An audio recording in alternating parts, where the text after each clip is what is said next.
Danna Mancill. Name and address, please. Danna Mancill, 2945-101 North Gerhart. I had submitted a letter to you guys, it's in your packet. I just like to bring you guys up a little bit more information. I had talked about the kid property, not abiding by his legal boundary survey, and I included that in your packet. I've spent several years surveying in this area, and the topic on the letter is the Philip Gerhart donation land claim line. And we surveyed extensively up there at the Gerhart Palisades. Carl Feste back in '81 found the Philip Gerhart DLC line buried in 5 feet of sand, and that marked the northern boundary of the Palisades. So he established that line in 1981.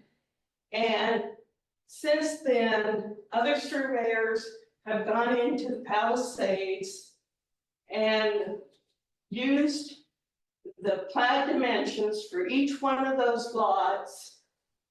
And the west boundary was always the donation land claim line. Now, why we did not go any further west is because there was an issue of ownership.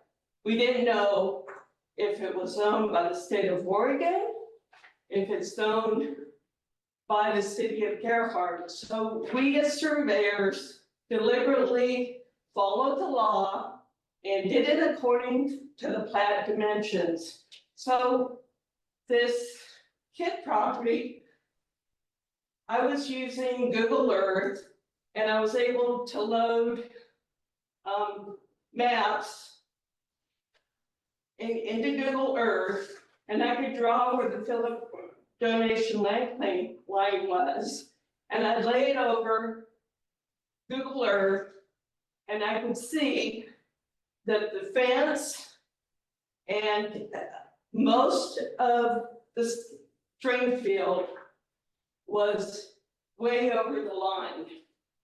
And my concern is I have never seen anyone in 48 years ever ignore a legal boundary survey and just blow it off and build his fence way out into the dunes.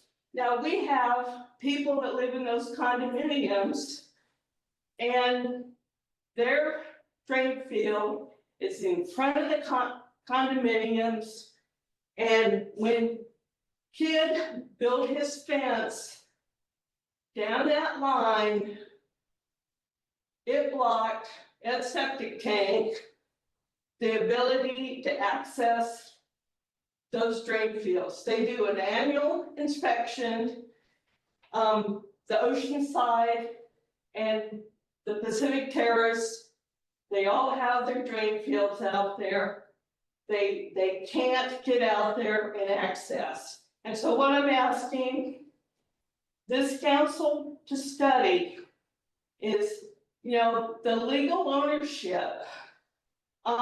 Like, if you can visualize the Surfside Motel and that Philip Gerhart line that comes through there, it touches the northeast corner of that building. So that is where that DLC line comes. And so when kid built his fence, he went way to the west. He wasn't supposed to, and it's really hurting these people at the condominiums in a big way. It's a public health issue, and you really need to review all the materials. I mean, I pulled up all the surveys to verify what other surveyors did, and he is the only one that's actually, you know, gone far more than he was legally entitled to. So I just would ask you to study this because it's a really important issue. So thank you very much. Thank you. So Chad, you submitted that to our Chad, Yes. and we're gonna get an answer to that in the future. If the council is directing us to get some more information on this, we would be happy to. Yeah, I don't wanna get into a situation where we're in the public talking about complaints against particular residents. That's not the appropriate venue, but yeah, we could look into it. Okay, so, Okay.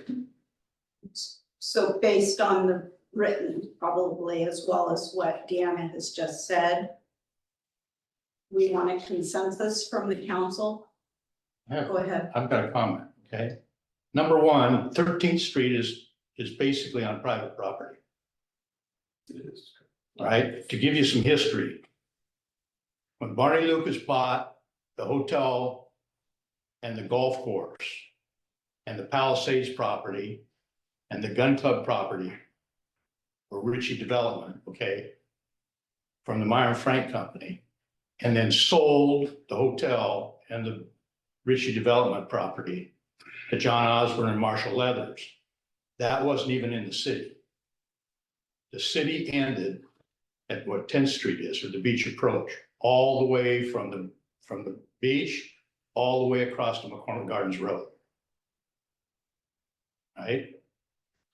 When they split that off and John Osborne built a Surfside Motel, he put in where the horse trail used to be, that the 13th Street. Between Barney Lucas and the Hotel Gearhart property, 40 feet or 60 feet in all the acreage didn't even make any difference.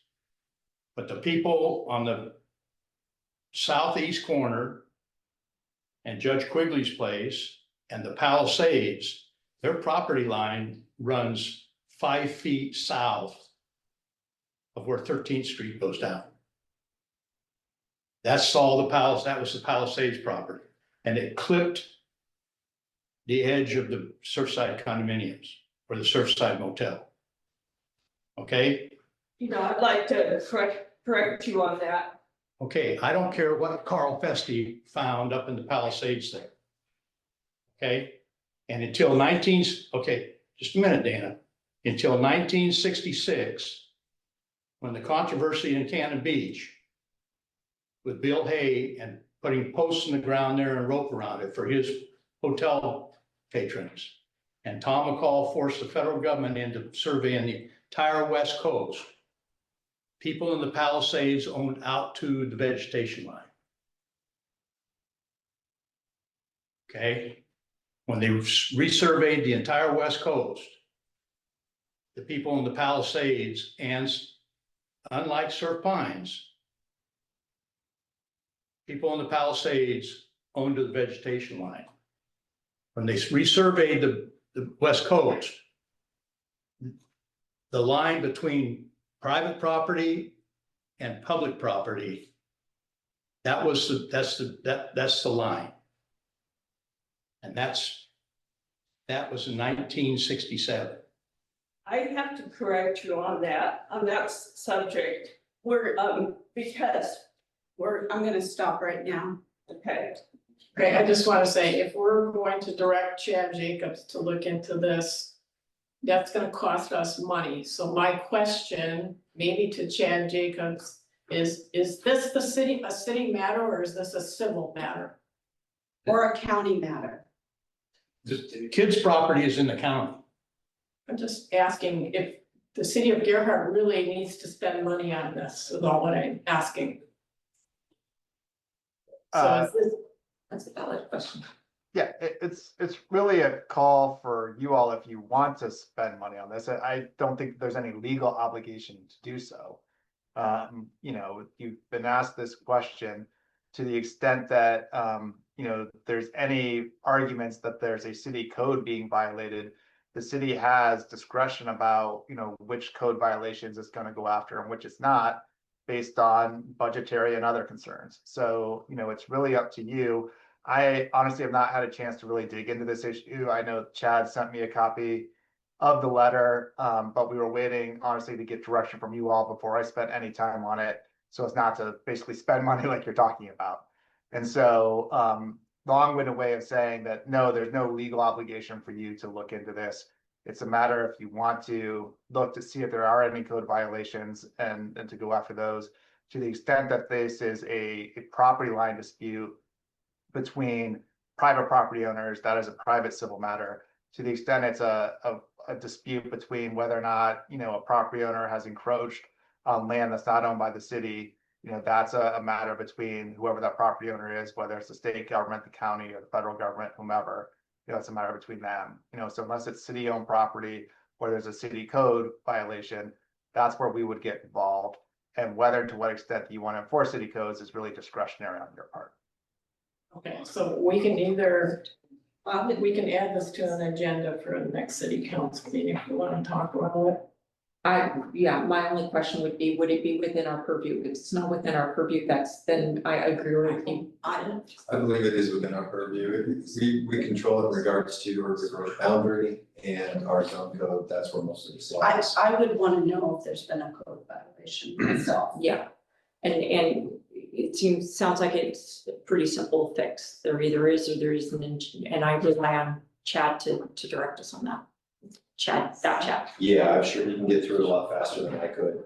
There's a lot of information But there. It's not on our agenda, and I would hate for us to Yeah, I would recommend we get do that, sidelined. and then we report back to you for the next meeting. So he's gonna do a review, or we're gonna put it on the next agenda for a report out. Sure. Everybody good with that? Yep. Yeah, okay, thank you.